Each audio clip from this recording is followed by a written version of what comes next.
Since its release in 2018, the Tudor Black Bay 58 has grown to become one of the most well-loved luxury dive watches on the market, blending Tudor's signature heritage design elements with a modern in-house caliber at a competitive price point that is generally under $4,000.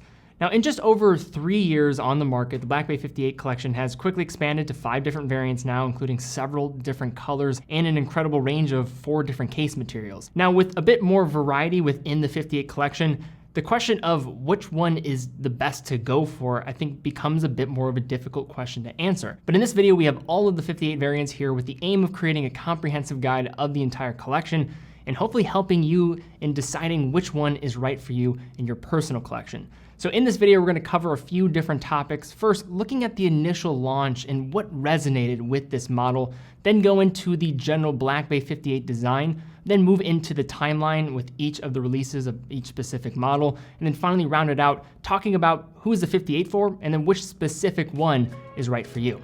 Let's jump into it.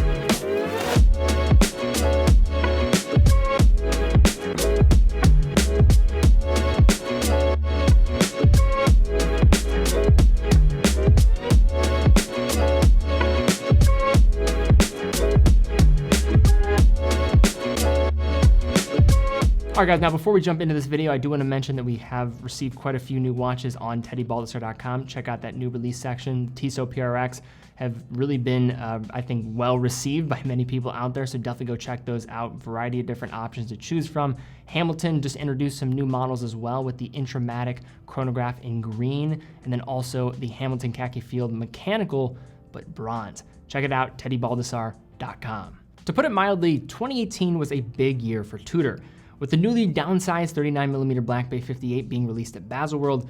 But looking back, more attention at the time was falling on another introduction that year, the Black Bay GMT, cased up in the original 41mm case size. But in 2018, the landscape was basically dominated by that of Pepsi GMTs, as the Black Bay's take on the Pepsi probably could not have come at a better time with the announcement of the GMT Master 2 on a Jubilee from Rolex coming that same year. In many ways, the Black Bay GMT was released at the quickly escalating hype and shined in early press photos. But after the products delivered to ADs and people had the opportunity to try on both the GMT and the 58 cases, something happened.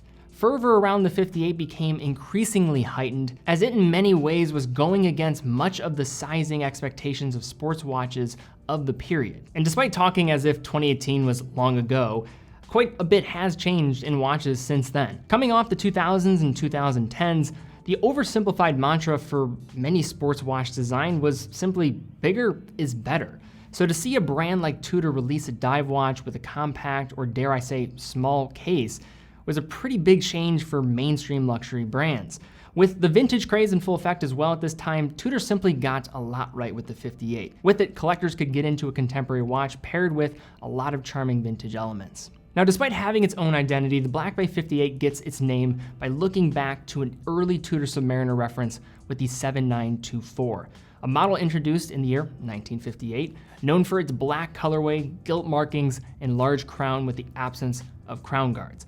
Now, there's no question many of the design elements from that reference are here with the 58, but the 58 presents a well-crafted modern standalone watch design that is informed by Tudor's past without falling into the remake or homage trap. And as the collection has grown, each new reference has diverged even further from both Tudor Submariners and other Black Bays that have inspired the design. Boiling down the 58 to the most basic design elements, we have a 39mm case by 47mm with the lug-to-lug and a slim build of 11.7mm, coming with largely brushed surfaces, complemented by a polished bevel traveling along the length of the lugs. Similar to early big crown Submariners, the 58 forgoes crown guards and sticks with a screw-down crown signed with the Tudor Rose. The faux riveted bracelet offers the vintage looks, but all the modern attributes within that superb clasp. The movement within comes with a lengthy power reserve of 70 hours and occupied limited real estate to give way to that new dimension set. A unidirectional 60-click diver's elapsed time bezel with a simple aluminum insert, operates with tactile and precise response when rotating with a box sapphire crystal set within, intended to evoke the feel of old school acrylic. The presence of fantastic lume on the dial comes in conventional Black Bay markers and the hand layout, with the inclusion of the snowflake hand topping off the design. Comparing the Black Bay 58 to its larger traditional Black Bay sibling, which debuted in 2011, the 58, of course, is smaller at 39mm compared to 41, but is also slimmer, from 12mm compared to 15mm on the larger Black Bay. A set of dimensions that really creates an interesting narrative where Tudor clearly took heed of changing desires and actually tried to please them, and as a result became one of the most popular watches under $5,000 amongst watch lovers. Now the 58, like its progression with popular opinion, was a little slower to roll out new variants, yet came in a fast way once reaching the tipping point of popularity, as we have seen 4 new variations of the model in the past 15 months. So now let's take a closer look at the timeline and the positioning of each of the releases within the 58 collection. By 2018, Tudor, who had already been leaning on manufactured calibers since 2015 with the introduction of the now discontinued North Flag, saw the inevitable introduction of manufactured calibers within the Black Bay line as well.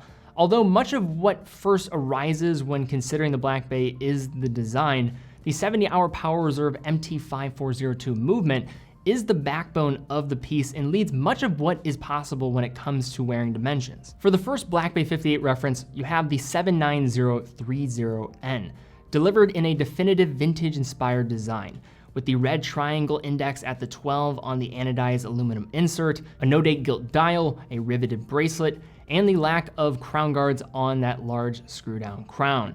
Examining the 58 collection with some hindsight now, this is by far the most old school feeling of all the 58s without question. But following a couple years being on the market and in the middle of the tumultuous year that was 2020, Tudor released one of the most hyped watches of the year with the next Black Bay, the Navy reference M79030B.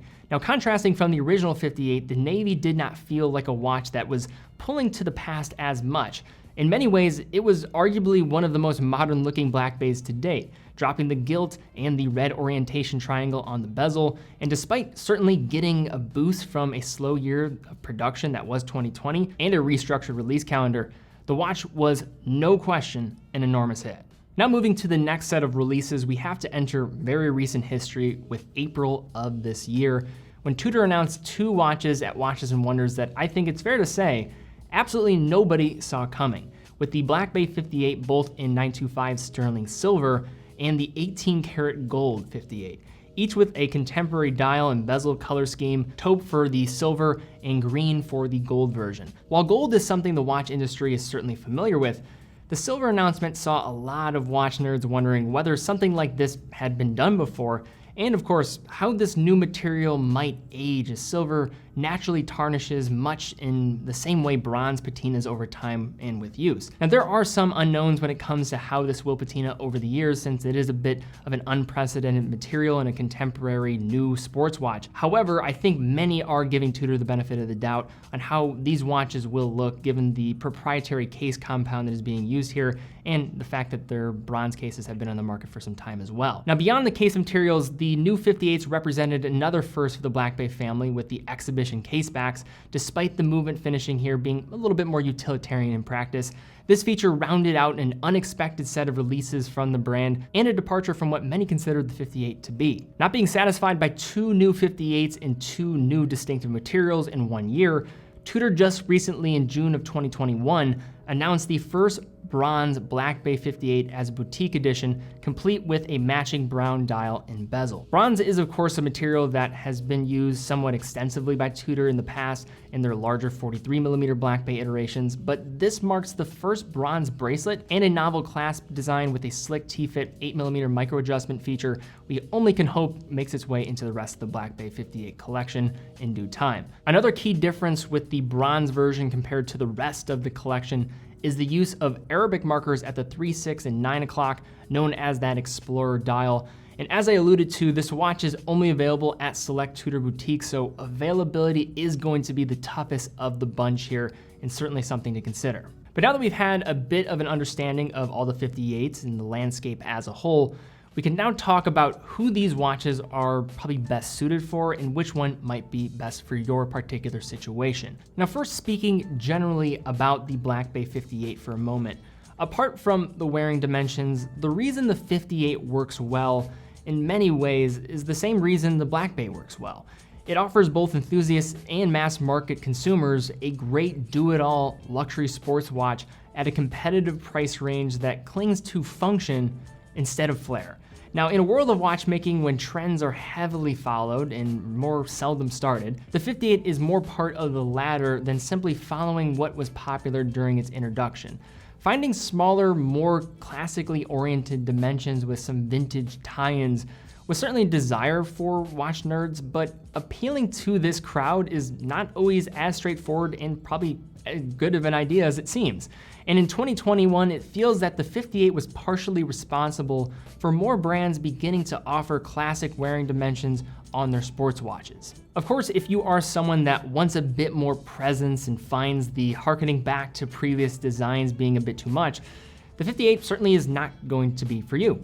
But if you factor in that great design, a no-nonsense movement with a solid power reserve and dimensions akin to classic sports watches of the mid-20th century, you have a fantastic do-it-all watch for the money and one that will have many potential suitors. So as a personal owner of a 58, as well as being able to spend quite a bit of time with all of these models, the bronze being the least amount of time I've been able to spend with one, I feel pretty confident in just breaking all of these different watches down and who really they are best suited for. So I'm just gonna go through in the order of them actually being introduced, kind of talking a little bit about which one is probably best for which type of individual and what is the appeal of each. Now looking at that original 58, black dial, gilt markings, and where it kind of sits. As mentioned, this is the watch for, I would say, somebody that wants the vintage feel in a modern package. This is the most old school feeling. It's going to be the one that's gonna be probably the most closely tied to its original inspiration with the Tudor Submariner from that mid-20th century feel. You got the gilt markings, the red orientation with that triangle, and a watch that just kind of feels a little bit more old school compared to the rest of the models. Kind of crazy now to see how the 58 has progressed, because I think at the time of the release of this thing, people were just saying it's kind of a retro-oriented dive watch, but now looking at the different case materials, the tune has kind of changed with the model. So this one is actually a bit more unique than you would have probably ever thought when it first was coming out, because you probably would just think, hey, more vintage feel with the rest of the models, but now this one has its own kind of niche in its own space. Now next up, we have the second addition to the Black Bay 58 family, and that is the navy, the one I actually have on my wrist right now. Now in terms of where this one sits, I would say it's the most contemporary in feel and is the most probably mass appealing of all the 58 models, both from the colorway, but also the fact that this thing dropped outside of the riveted bracelet, pretty much all, I would say, reference to more of those retro-oriented style designs. This is also probably gonna be the model if you like those blue dial, vintage snowflake Submariner references. This is probably the closest you're gonna get to actually owning one of those.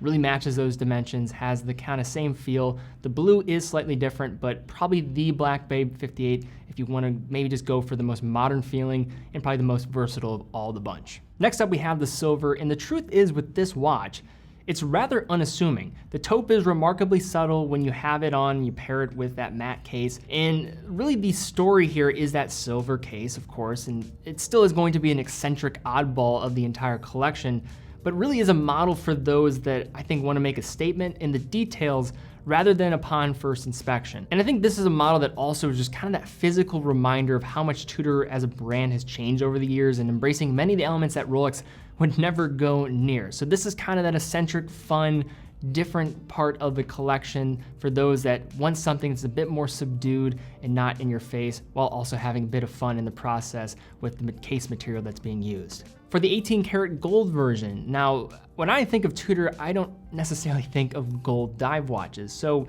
that gives you an idea of what this watch is kind of positioned to be for the brand, and that is probably for the type of person that normally wouldn't go for Tudor. They want something that's a little bit more upmarket. They want a gold, sports watch, which typically are very expensive, and where this one is positioned, a bit more competitive than some others out there on the market, still very expensive. But this is that watch from the 58 collection. If you want some more flair, maybe you're not the regular Tudor buyer, but want something in full 18 karat gold, this would be the one that's probably best suited for you. Now when moving to this bronze, a lot of the same points remain when it comes to that of the silver model, but the good thing about the 58 bronze is there's already been a pre-existing probably desire by many people to get into the Black Bay bronze, but those, as many know, are probably some of the largest watches that Tudor actually makes. So to get this in a more, I would say, restrained package, that's gonna definitely be in favor of many people out there. In addition to that, you're getting a different dial layout, which is nice. First bronze bracelet as well from the brand,